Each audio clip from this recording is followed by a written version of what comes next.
오늘은 조건 없는 순종 그 자체가 복되다라는 제목으로 함께 말씀 나누도록 하겠습니다. 계속해서 역대하를 보고 있죠. 어제까지 해서 요아스 왕에 대해서 살펴보았는데 오늘은 남유다의 9번째 왕인 아마샤에 대해 함께 보도록 하겠습니다. 먼저 오늘 본문 1절과 2절을 보면은 이 아마샤 왕에 대한 전반적인 평가가 나옵니다. 본문 1절과 2절을 제가 읽겠습니다. 아마샤가 왕 위에 오를 때에 나이가 25세라 예루살렘에서 29년 동안 다스리니라. 그의 어머니의 이름은 여호앗다니요 예루살렘 사람이더라. 아마샤가 여호와께서 보시기에 정직하게 행하기는 하였으나 온전한 마음으로 행하지 아니하였더라.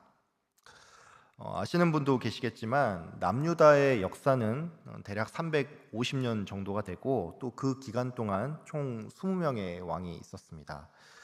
이 20명의 왕 중에서 이제 후대에 나름 좋은 평가를 받은 왕이 이제 총 8명 정도가 되는데 이 8명도 이제 한 명 한 명 다 따지고 보면은 이제 아주 좋은 평가를 받는 왕이 있는가 하면은 이에는 조금 못 미치는 왕들도 있습니다.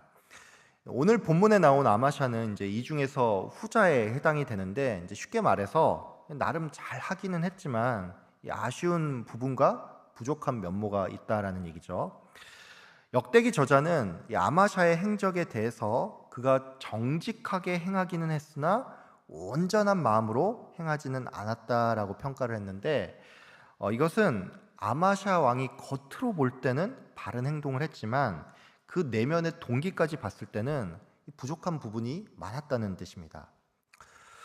참고로 그 열왕기 같은 경우에 이 아마샤에 대해서 어떻게 평가를 했냐면 그가 정직히 행하기는 했으나 다윗 같지는 않았으며 또 산당은 제거하지 않았다라고 표현을 합니다. 그러니까 이게 무슨 말이냐면 이 사람이 겉보기에는 잘한 것 같지만 다윗이 하나님의 마음에 합한 사람이잖아요. 그러니까 이 아마샤가 다윗과 같지 않다라는 말은 하나님께서 사람을 볼 때 그 중심을 보시는데 이러한 관점에서 그가 하나님의 마음에 쏙 드는 그런 사람은 아니었다라는 얘기고 또 산당을 제거하지 않았다라는 이런 말도 나오는데 이것은 그가 어떤 의미로 종교 혼합주의적인 이러한 면모가 있었다라는 것을 의미합니다.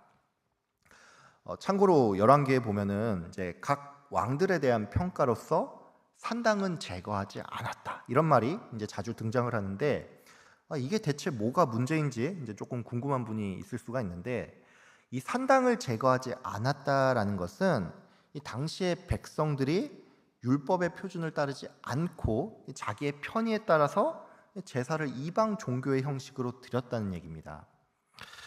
원래 제사는 이제 하나님께서 택한 장소인 예루살렘 성전에서 드려야 합니다. 즉 산당에서 예배를 드린다라는 것은 예루살렘까지 가기가 귀찮으니까 자기의 편의에 따라 공식 예배 처소가 아닌 곳에서 예배를 드렸다라는 말이죠.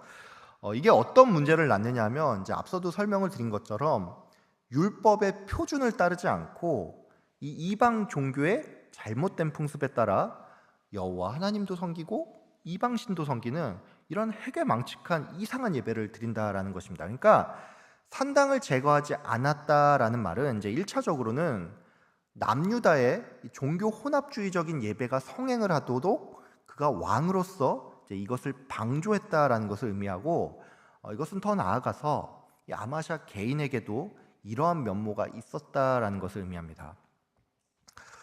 제가 방금 전에 이제 아마샤에게 종교 혼합주의적인 면모가 있었다라고 말씀을 드렸는데 이게 뭔지 설명을 하면 이런 거예요.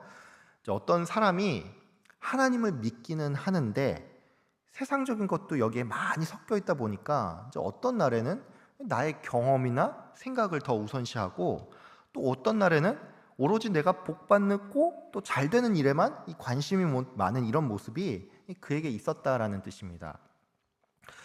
이 본문과 관련해서 이제 한 성경학자는 아마샤의 헌신이 절반의 헌신으로서 결국 이러한 믿음은 상황과 형편에 따라서 언제든 변할 수 있는 반쪽짜리 믿음이라고 설명을 했는데 참으로 안타깝게도 이런 종교 혼합주의적인 면모가 성도에게 또한 있습니다.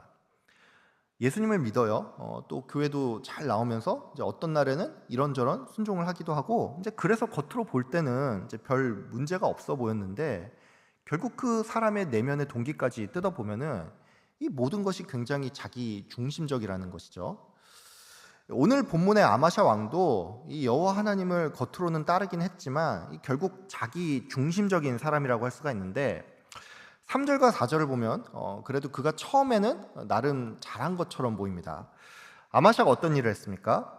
그의 부친 요아스를 살해한 반역자들을 처형을 했지만 신명기 율법에 따라서 그들의 자녀는 살려두었죠. 이 본문만 보면은 아마샤가 공의를 행하면서도 이 하나님의 말씀에는 순종한 것처럼 보이는데, 이 부분도 이제 사실 좀 깊이 파고 보면은 약간 겸연작은 부분도 있습니다. 많은 성경학자들은 이 본문 3절과 4절에 대해서 이렇게 설명을 합니다. 아마샤가 왕이 되고 나서 처음에는 이제 그의 정치적인 입지가 좀 부족했기 때문에 나라가 든든히 선 후에, 즉 왕권이 강화된 후에 그가 보복을 감행할 수 있었다라고 하면서, 아마샤 왕이 이 반역자의 자녀들을 살려둔 것은 표면적으로는 율법에 순종을 한 것이지만 이제 실상은 그를 견제하는 세력이 그때까지 남아 있었기 때문에 이 정치적인 위험 감수를 할 필요가 없어서 그가 이 같은 행동을 했다라고 이렇게 설명을 합니다. 저는 사실 성경학자들의 이러한 추측이 이제 100%다 맞다라고 생각을 하진 않습니다. 왜냐하면 어쨌든 역대기 저자는 이제 그의 본심에 대해서는 설명하지 않기 때문이죠. 다만 저는 이제 5절 이후에 나오는 이 아마샤의 행동을 보건대 이 성경학자들의 견해가 나름 일리가 있다라고 생각을 합니다. 5절 이후로는 이제 아마샤 왕이 에돔과의 이제 전쟁을 준비하는 그 과정을 좀 담고 있는데, 제가 본문 5절과 6절을 좀 읽겠습니다. 아마샤가 유다 사람들을 모으고 그 여러 족속을 따라 천부장들과 백부장들을 세우되 유다와 베냐민을 함께 그리하고 20세 이상으로 계수하여 창과 방패를 잡고 능히 전쟁에 나갈 만한 자 30만 명을 얻고 또 은 100달란트로 이스라엘 나라에서 큰 용사 10만 명을 고용하였더니, 아마샤는 이제 에돔과의 전쟁을 대비를 해서 이제 유다와 베냐민 지파에서 이제 총 30만 명의 이제 병사를 모집을 하고, 이게 조금 부족하다라고 느꼈는지 이제 은 100달란트를 가지고서 이제 북이스라엘의 용병 10만 명을 이제 추가로 고용을 했습니다. 군사만 30만 명이라는 것은 이제 그 자체로는 분명히 적은 숫자가 아니죠. 근데 역대하 14장을 보면은 아사왕 때 58만 명의 병사가 있었고, 또 여호사밧 왕 때는 무려 116만 명의 이 군사가 있었다라는 것을 감안할 때 이 30만 명은 어딘지 좀 적은 숫자임을 알 수가 있습니다. 돈으로 용병을 산 이 아마샤의 행동은 일반적인 관점에서 볼 때 국방력 강화를 위해, 또 이 전쟁의 승리를 위해서 불가피한 선택처럼 보일 수가 있습니다. 문제는 이 아마샤가 남유다의 왕이고, 또 그렇기 때문에 결국 아마샤의 잘못은 그가 하나님보다 인간을 먼저 의지하는 그 동기에 있었다는 사실입니다. 시편 33편에 보면 이런 말씀이 나옵니다. 많은 군대로 구원을 얻은 왕이 없으며 용사가 힘이 세어도 스스로 구원하지 못하는도다. 또 잠언 21장에 보면은 싸울날을 위해 마병을 예비하거니와 승리는 여호와께 있다라는 말씀이 나오죠. 즉 아마샤는 하나님이 아닌 인간을 더 의지하는 모습을 보였고, 이 때문에 한 선지자가 나타나서 그에게 하나님의 신탁의 말씀을 전하는데, 이제 그 내용이 뭐냐면 하나님께서 이스라엘 군대와 함께하지 않으니까 만약 그들과 함께 전쟁을 나간다면 반드시 패배한다는 그런 경고의 말씀이었습니다. 아마샤는 이 경고를 듣고 나서 이제 하나님의 말씀에 순종하기로 했는데, 이후 구절을 보면 알 수 있겠지만 그의 이런 결단은 굉장히 계산적이며 또 조건적인 순종이라고 할 수가 있습니다. 구절 전반부에 보면 이런 말씀이 나오죠. 내가 100달란트를 이스라엘 군대에게 주었으니 어찌할까? 여러분, 이게 무슨 말입니까? 내가 이미 돈을 지불을 했는데 이거를 없던 일로 치자니 손해가 막심하고, 그래서 이게 내 눈에 밟힌다는 얘기죠. 사실 아마샤의 이 말은 이제 우리가 성경 독자로서 그냥 하나님의 말씀에 순종하는 게 중요하지 돈이 뭐가 중요해 이렇게 쉽게 말할 수가 있는데, 입장을 바꿔서 생각을 하면 이제 충분히 이해가 가는 말입니다. 여러분 한번 생각을 해보세요. 은 한 달란트가 어느 정도냐면 이게 대략 6천 드라크마 정도가 됩니다. 한 드라크마가 하루 품삯을 의미하는데, 이게 요즘으로 치면 뭐 대략 한 20만 원 정도가 되겠죠. 그러니까 은 한 달란트는 대략 12억 정도가 되고, 이게 100달란트니까 아마샤 입장에서는 하나님의 말씀에 순종하는 대가로 무려 1200억이나 되는 손해를 감수해야 하니까 이게 쉬운 결정이 아니었다는 얘기입니다. 문제는 이뿐만이 아니죠. 이제 오늘날에도 뭐 보면은 정부나 지자체에서 이제 괜히 뭐 쓸데없는 정책을 내고 또 되도 않는 개발을 한답시고 돈을 막 써대면 사람들이 세금을 낭비한다고 비판을 하는데, 보통 이런 경우에 정부나 지자체가 이 비판을 이제 곧이곧대로 듣는 경우가 없습니다. 각종 이유를 대면서 이게 꼭 필요한 정책이었다, 개발이었다, 뭐 이런 식으로 변명을 하는데, 지금 아마샤는 이렇게 변명할 이유조차 없는 그런 상황에 놓였다는 것입니다. 순전히 자기의 실책에 따라서 큰 돈을 낭비를 했는데 이거를 또 사람들 앞에서 이실직고하고 인정해야 하는 꼴이죠. 한 나라의 지도자로서 지금 이 상황이 얼마나 부담이 되는 상황입니까? 그래서 인간적인 심정으로는, 아니 내가 이렇게 큰 돈을 지불해서 어렵게 용병을 고용을 했는데 하나님의 말씀에 정말로 순종한 게 맞습니까? 이렇게 반문하는 것이 일면 이해가 간다는 말입니다. 아마샤는 이처럼 긴 망설임 끝에 결국 선지자의 말에 순종을 하는데, 이 순종 또한 순수하다고만은 볼 수 없는 것이 9절 하반부에 보면은 이제 하나님의 사람이 여호와께서 능히 이보다 많은 것을 왕에게 주실 수 있습니다라고 말을 하고 있다라는 것이죠. 즉 아마샤는 지금 당장은 내가 큰 손실을 볼지 모르겠지만 이 선지자의 말을 듣건대 그 이상의 어떤 금전적인 보상이 있을 거라는 이러한 확신이 있었기 때문에 하나님의 말씀에 순종을 했다라는 것이지, 만약에 이러한 말이 없었다라고 한다면 그는 순종을 미뤘을 수도 있다는 얘기입니다. 아마샤는 결국에 이제 선지자의 말에 순종을 하여 이 이스라엘 군대를 해산시켰죠. 그리고 그는 용기를 내서 이 남유다의 군사만으로 에돔을 격퇴를 했는데, 여기까지만 보면 이제 해피 엔딩 같아 보이죠. 문제는 이제 13절에 이 해산한 이스라엘 용병들이 남유다의 여러 성읍들을 약탈하고 그 끝에 이 유다 사람들이 3천 명이나 죽게 됐다는 이제 이런 얘기가 나온다는 사실입니다.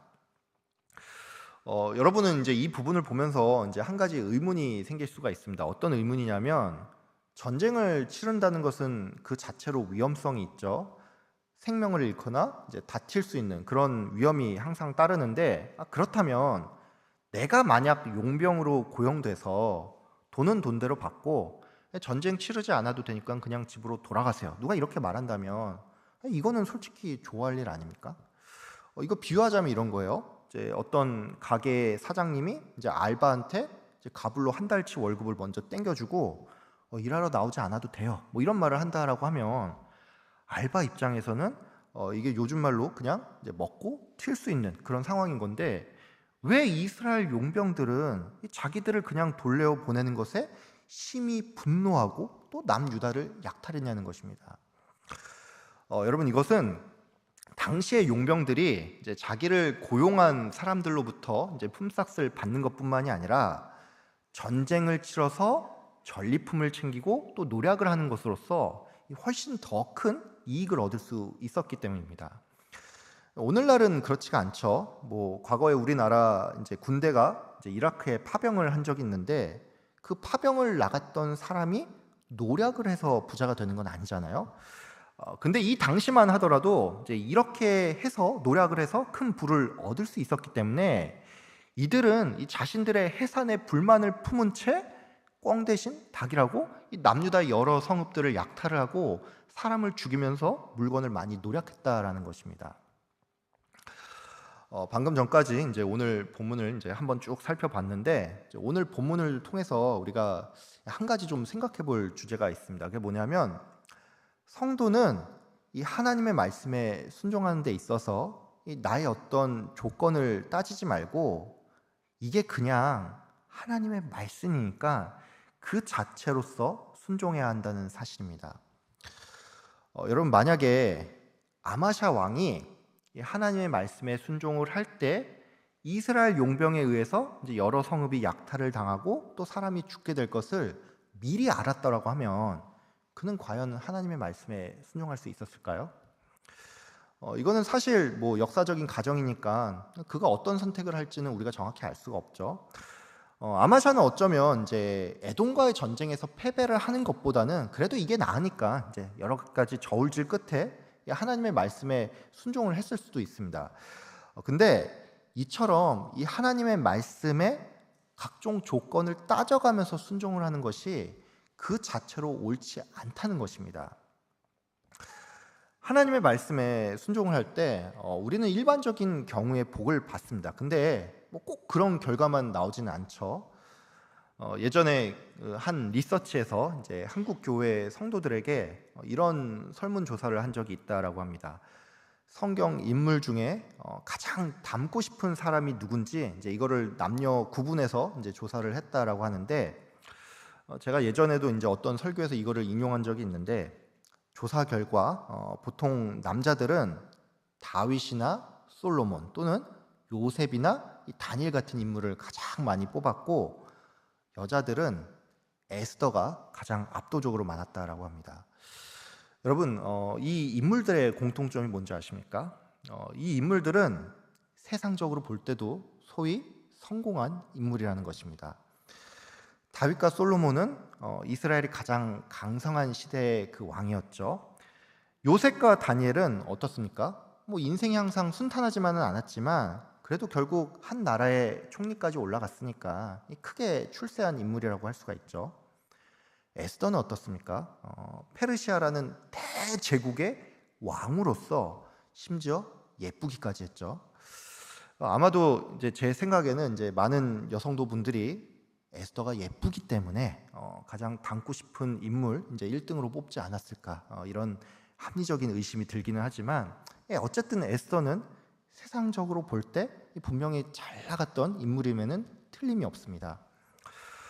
여러분은 이런 조사 결과를 보면 어떤 생각이 드십니까?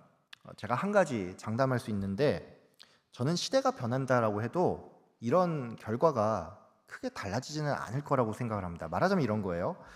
이러한 조사를 이제 앞으로 10년 정도 더 지나서 다시 한다라고 해도 사도 바울이나 예레미야 또는 이사야 같은 인물이 절대 1등이 될 날은 오지 않을 거라는 얘기입니다. 제가 왜 이런 말씀을 드리냐면, 우리가 성도로서 하나님의 말씀에 순종하고 그 결과로서 복받고 잘 되는 것을 원하지, 고난받거나 인생이 잘 안 풀리는 것을 바라는 사람은 단 한 명도 없다는 얘기입니다. 여러분의 신앙은 지금 어떤 신앙입니까? 주님의 말씀에 아무런 조건 없이 그냥 순종하는 신앙입니까? 아니면 나에게 어떤 득이 있고 실이 있는지 이것을 다 따져보고 이에 따라서 움직이는 신앙입니까? 나 자신을 한번 좀 돌아보길 바랍니다. 사실 이런 이제 말을 하는 저조차도 당장 하나님께 항상 뭔가를 달라는 기도만 하지 순종의 결단은 거의 하지 않는 것 같은데, 과연 나는 이 하나님의 말씀에 얼마나 순종하는지 정직하게 나 자신을 한번 좀 돌아보길 바랍니다. 칼빈은 이제 전도서 주석에서 이런 말을 했습니다. 말씀을 따르는 것은 나의 이익을 위한 수단이 아니라 창조주이신 하나님께 마땅히 드려야 할 본분이자 경외의 표현이다. 아무쪼록 오늘 말씀을 생각하면서 순종이 참으로 복된 일임을 기억하면서 순종의 자리로 나아가시는 저와 여러분들이 다 되시길 주의 이름으로 축복하며 기도합니다. 하나님 아버지, 감사합니다. 오늘 역대하 20 5장의 말씀을 통하여서 또 아마샤 왕의 행적을 통하여서 우리에게 이 영적인 깨달음을 주심에 감사합니다. 하나님 아버지, 역대기 저자는 이 아마샤 왕에 대해서 그가 정직하게 행하기는 하였으나 온전하지는 않았다라고 표현을 했는데, 하나님, 우리에게 이러한 모습이 없는지 한번 돌아보길 원합니다. 하나님, 우리의 신앙이 조건적인 신앙이 아닌지, 나의 어떤 유불리에 따라서, 나의 어떤 유익에 따라서, 나의 어떤 생각과 경험에 따라서 하나님의 뜻보다 나의 생각을 우선시하고 그것을 선택하는 모습이 우리에게 없는지 정직하게 우리 자신을 돌아보고, 순종 그 자체가 제사보다 낫고 하나님께 귀한 것임을 기억하면서 순종의 자리로 나아가는 우리 모두가 될 수 있도록 주께서 인도하여 주시옵소서. 하나님, 이 나라를 불쌍히 여겨 주시옵소서. 하나님, 정권과 또 정당과 또 사법부, 하나님 아버지, 주님께서 눈동자처럼 또 지켜보아여 주시고, 하나님 보시기에 바른 선택을 하게 하여 주시고, 국민과 또 하나님을 두렵고 떨리는 마음으로, 섬기는 마음으로 하나님, 이 나라가 정말 바른 방향으로 나아갈 수 있도록 주님 인도하여 주시옵소서. 악법과 잘못된 것들이 또 세워지지 않고 그 뜻이 또한 하나님 아버지 이루어질 때 하나님 아버지 또한 저항하고 또 일어날 수 있는 우리 기독교인 될 수 있도록 주님 인도하여 주시옵소서. 하나님, 우리 교회 안에 또 아픈 성도님들, 경제적으로 어려운 성도님들, 관계의 문제로 고통받는 여러 성도님들이 있습니다. 주님께서 하나님 더 잘 아시오니 하나님께서 가장 선한 길로 인도하여 주시고 치유의 역사가, 회복의 역사가 있도록 주님께서 인도하여 주시옵소서. 감사드리며 예수 그리스도의 이름으로 기도합니다. 아멘.